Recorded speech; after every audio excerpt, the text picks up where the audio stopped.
Bienvenidos, bienvenidas a un nuevo programa de Ciencia por Científicos y Científicas por Abra TV, el canal de la UNICEN. Es un programa donde podemos conocer lo que hacen los científicos de nuestra universidad para la región, para el país y también para el mundo.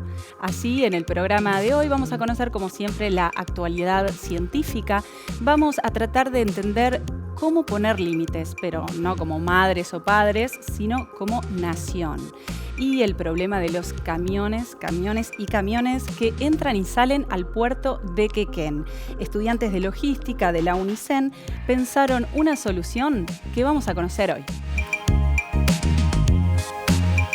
Empezamos con unas breves noticias científicas. Diseñan un reactor que convierte madera en carbón vegetal. Está construido a partir de materiales reciclados.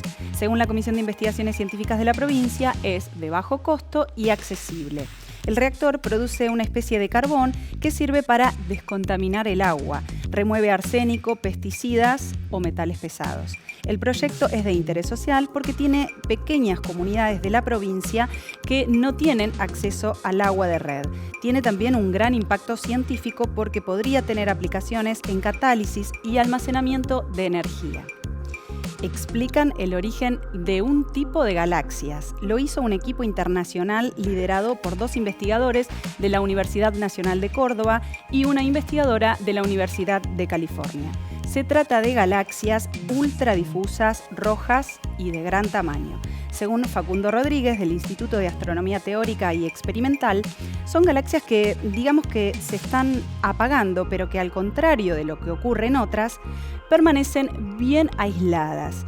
No se sabía cómo se formaban hasta que en Córdoba lo descubrieron.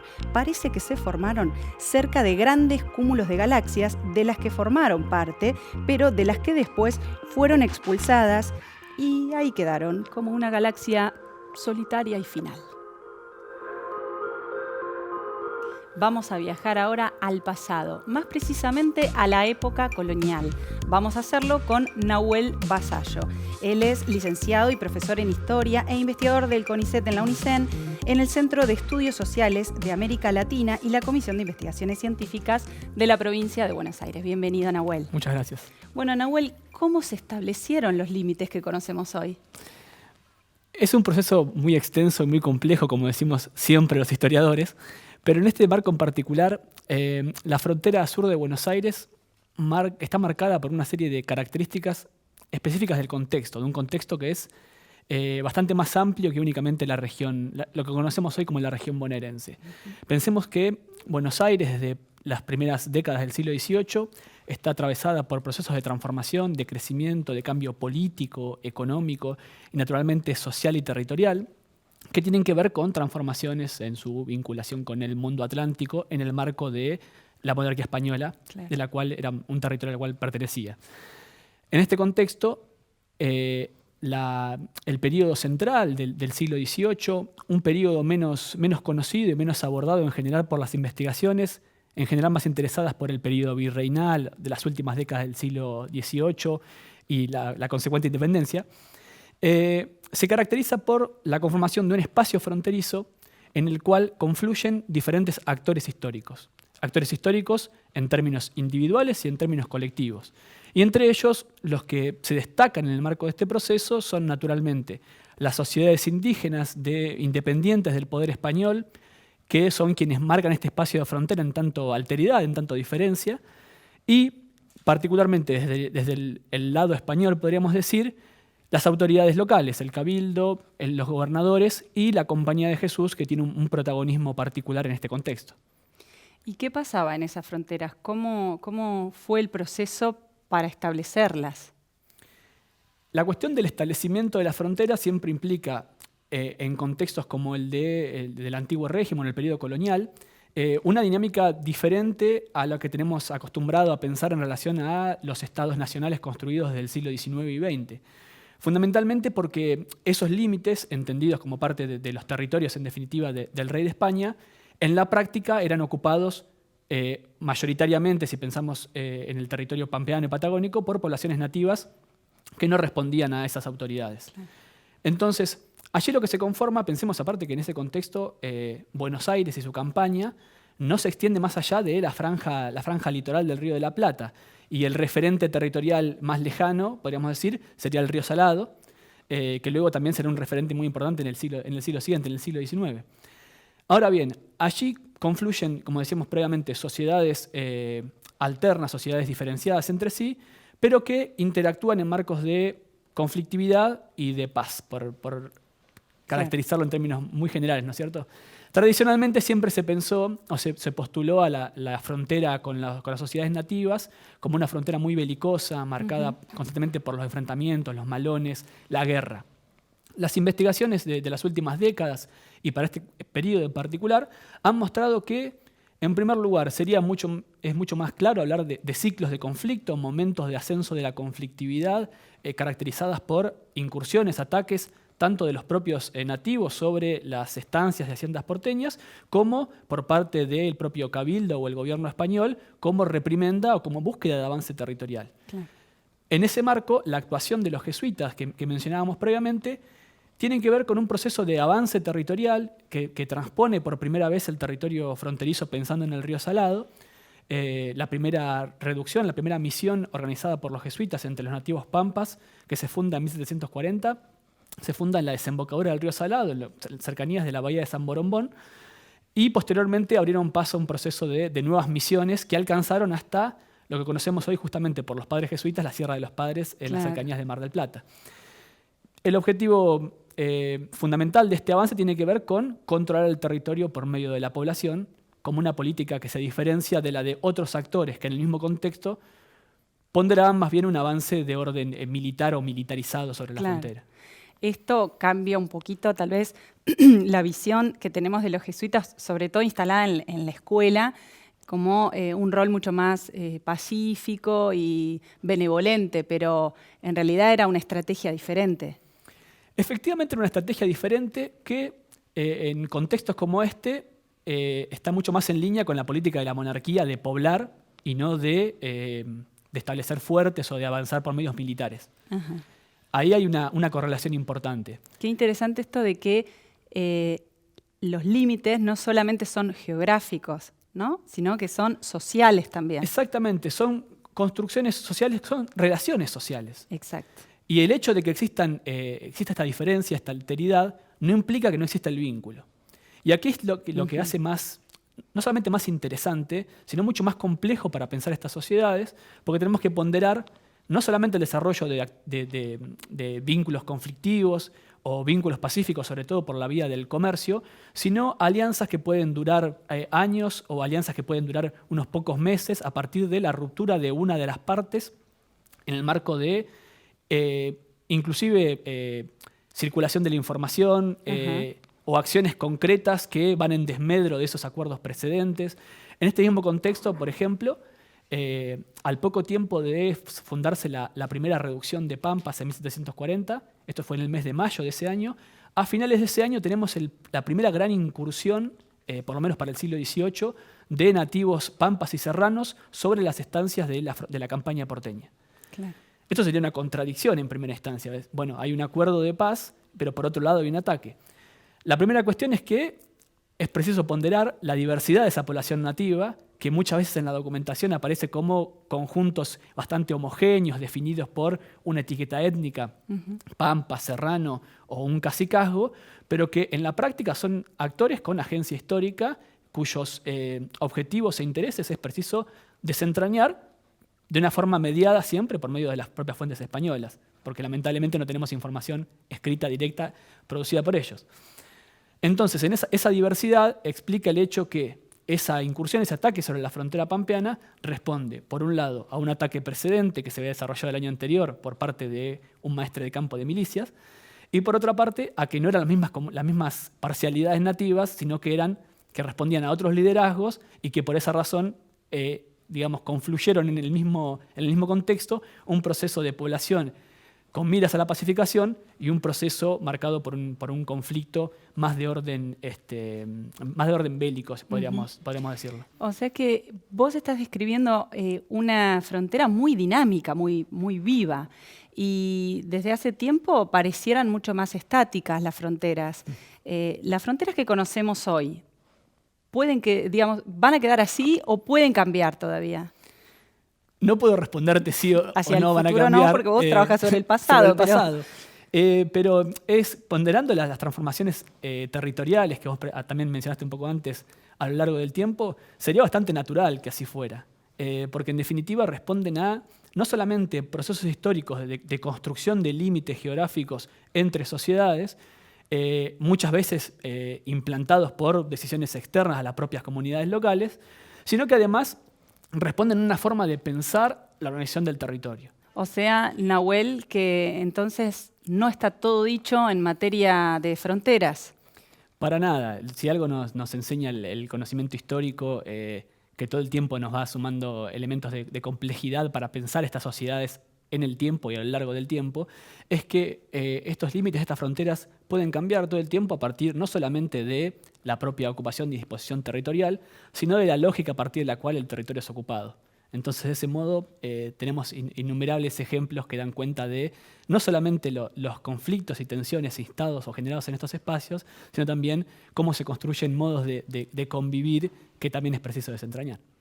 Claro, Nahuel, muchas gracias por compartir tanta información del pasado que nos hace repensar este presente también. Gracias a ustedes, un placer. Bueno, y nosotros terminamos con este primer bloque y vamos a continuar en el segundo bloque con otra especie de frontera que es el puerto de Quequén. Ya venimos. Segundo bloque de Ciencia por Científicos y Científicas. Vamos a continuar con una información breve. Falta poco para saber cómo somos físicamente los argentinos y las argentinas. El Estudio Antropométrico Nacional Argentino está ya en su etapa final. El Instituto Nacional de Tecnología Industrial ya relevó el 60% de la población argentina.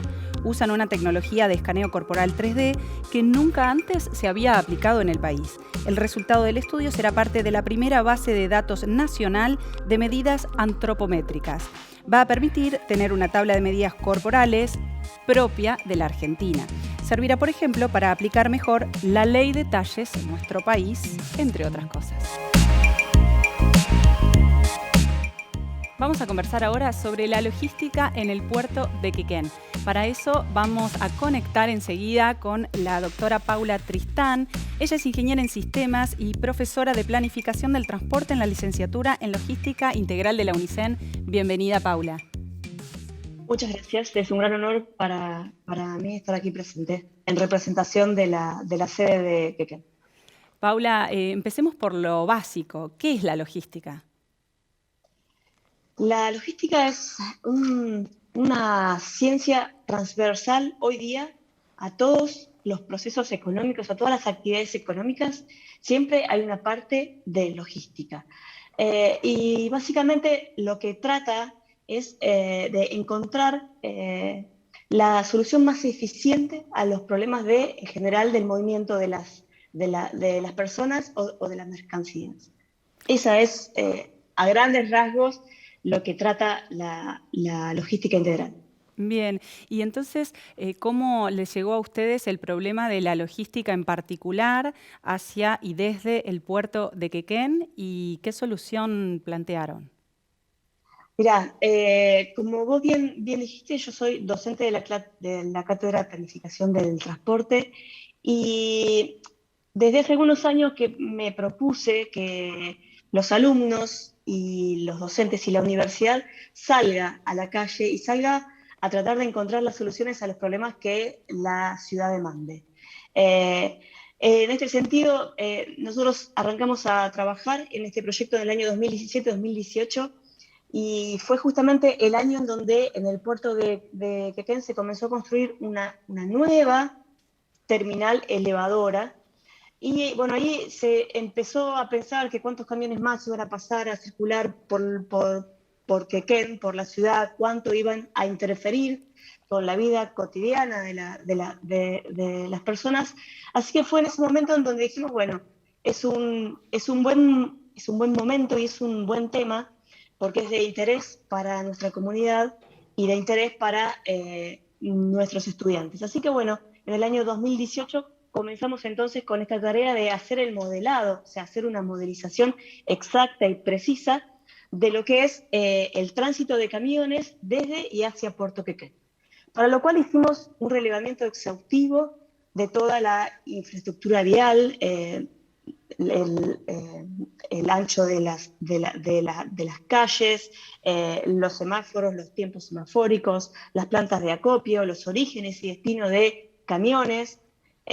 Hicimos un relevamiento de las calles internas de cada una de las terminales, los tiempos de descarga, de carga, de entrada y salida. Y con toda esa información que nos llevó bastante tiempo, armamos un modelo matemático y teórico, digamos, o sea, números de camiones que entran y que salen desde tal origen a tal destino, y armamos lo que se llama un modelo. Luego de que armamos ese modelo, lo metimos en un simulador, por así decirlo, y de alguna forma pudimos recrear en el simulador lo que pasa día a día. Esa simulación nos permitió ver la cantidad de conflictos que genera el transporte de carga con la ciudad, con los ciudadanos, ¿sí? Porque no nos olvidemos que para que los camiones lleguen al puerto, atraviesan escuelas, clubes, comercios, oficinas, utilizan los puentes que unen Quequén y Necochea, los puentes que usamos todos nosotros para ir de Quequén a Necochea o llevar a nuestros hijos a la escuela y volver, ir a trabajar y volver. Entonces, ese modelo nos permitió ver exactamente dónde son los puntos más conflictivos, ¿sí?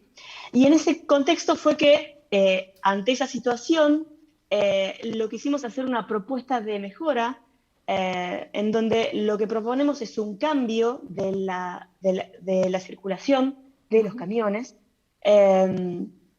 donde definimos ciertas vías que iban a tener prioridad de uso los camiones y en donde también proponemos la construcción de un nuevo puente que le dé ese intercambio modal al puerto del lado de Necochea, del lado de Quequén, interfiriendo lo menos posible con la comunidad. Así que bueno, hicimos una propuesta integral que incluye el nuevo puente que une Necochea y Quequén en la zona del puerto, que separa el tránsito de camiones del tránsito de la comunidad. Y que bueno, o sea, lo estuvimos exponiendo a la gente del consorcio de Puerto Quequén, lo expusimos con todas las cámaras portuarias, con todas las terminales, y la verdad que de todas las patas, todos, digamos, nos recibieron con aplausos, porque la verdad es que nunca se había hecho un estudio tan exhaustivo y tan puntilloso. Y por ahí que les mostremos con la simulación lo que pasa en realidad cualquier día de semana con los tres elevadores operando, fue como muy chocante. Y como que ellos pudieron ver en realidad el efecto que el puerto causa hoy para nuestra comunidad. Y lo que les pareció interesante, sí, perdón, no, lo que les pareció interesante. A preguntar justamente eso, además de los aplausos, ¿cuál había sido la respuesta? Porque, bueno, ustedes están planteando una inversión. ¿Y qué posibilidades hay? ¿Y quién se haría cargo? Es una inversión grande, pero es una inversión que creo que vale la pena, porque cuando nosotros la planteamos, hicimos un análisis no económico, pero sí dijimos, vamos a proponer una solución para un Quequén competitivo, no un puerto Quequén competitivo, sino un Quequén competitivo, un Quequén y Necochea competitivo. Es decir, nosotros nos planteamos como objetivo encontrar el equilibrio entre que el puerto pueda crecer y desarrollarse y generar este trabajo y un movimiento económico para la ciudad y para la zona, que los ciudadanos, digamos, podamos desarrollarnos tranquilamente sin interferir, ni que el puerto interfiera con nosotros, y por supuesto con importante atención en el cuidado del medio ambiente.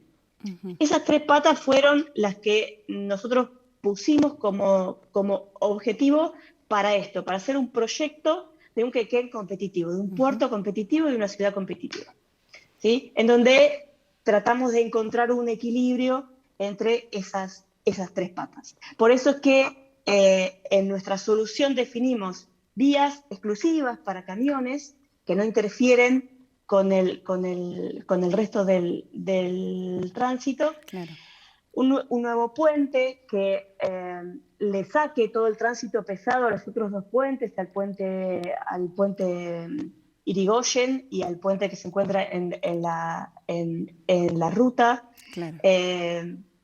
Así que bueno, básicamente yo les pasé a ustedes el video con la simulación que ustedes después pueden, si quieren, acompañar a esta charla. Muchas gracias, Paula. Qué importante que los propios estudiantes puedan proponer soluciones y, bueno, como siempre en el área científica se proponen soluciones, esperemos que sean escuchadas. Muchas gracias por compartir esta experiencia hoy con nosotros. Muchas gracias a ustedes por la invitación. Vamos ahora con una información científica breve. Diseñan un sistema de bajo costo para la producción combinada de peces y vegetales. El sistema se conoce como acuoponía. Los y las científicas lo pensaron para ser utilizado por familias, comedores u organizaciones sociales. Mediante este sistema, según informa la Comisión de Investigaciones Científicas, se podrían obtener 20 kilos de pescado cada 6 meses y 25 plantas de lechuga por semana, sin usar fertilizantes químicos ni desperdiciar agua, y esto mejorando la calidad nutricional de la población.